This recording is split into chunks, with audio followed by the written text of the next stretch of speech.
मैं आपसे बात करना चाहता हूं कि आरओआई और सीओआई में क्या अंतर है।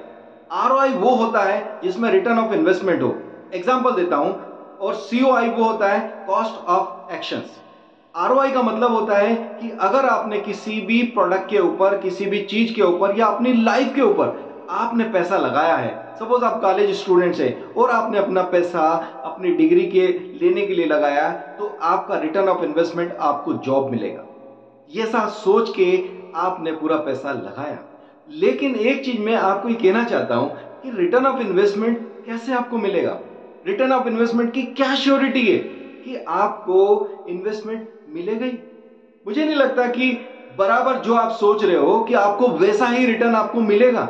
अगर इंदौर की बात करें तो इंदौर में अगर 60 कॉलेज है और एक कॉलेज में 300 बच्चे पढ़ते हैं, तो 18,000 स्टूडेंट्स हर साल इंजीनियरिंग का निकलता है।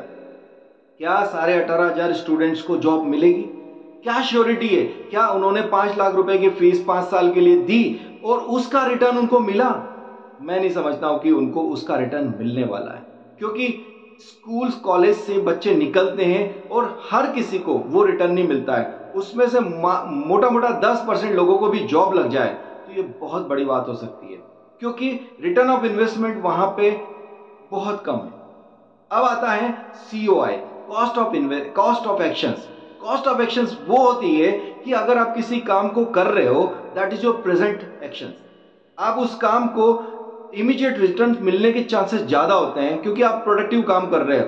जैसे आप नाव में काम कर रहे हो, नाव इन द सेंस कि अभी अभी किसी भी चीज में आप पैसा लगा रहे हो और उसका रिटर्न आपको सामने दिख रहा है कि हमको बहुत ही जल्दी इसका रिटर्न मिलने वाला है।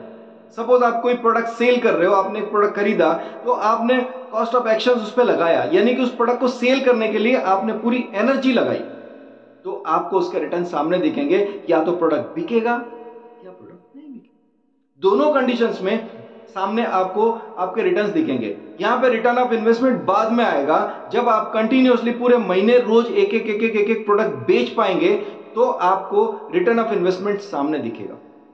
मैं सिर्फ यहां पे आपको एक पार्ट बता रहा हूं। ऐसे रिटर्न ऑफ इन्वेस्टमेंट के आरओआई के बहुत सारे पार्ट्स हैं, इसके अलावा कॉस्ट ऑफ एक्शंस के बहुत सारे पार्ट्स हैं। सो आप इमीडिएट एक्शंस में जो सेल कर पा रहे हैं और सेल करने की जो आपको कॉस्ट मिली है, यानी कि आपको जो प्रॉफिट आपको मिला है, वही आपका रिटर्न इन्वेस्टमेंट है आपकी एक्शन के बेस के ऊपर। सो मैं आपको यही बताना चाह रहा हूं, अपनी कॉस्ट ऑफ एक्शन पे फोकस करें, ना कि रिटर्न ऑफ इन्वेस्टमेंट पे।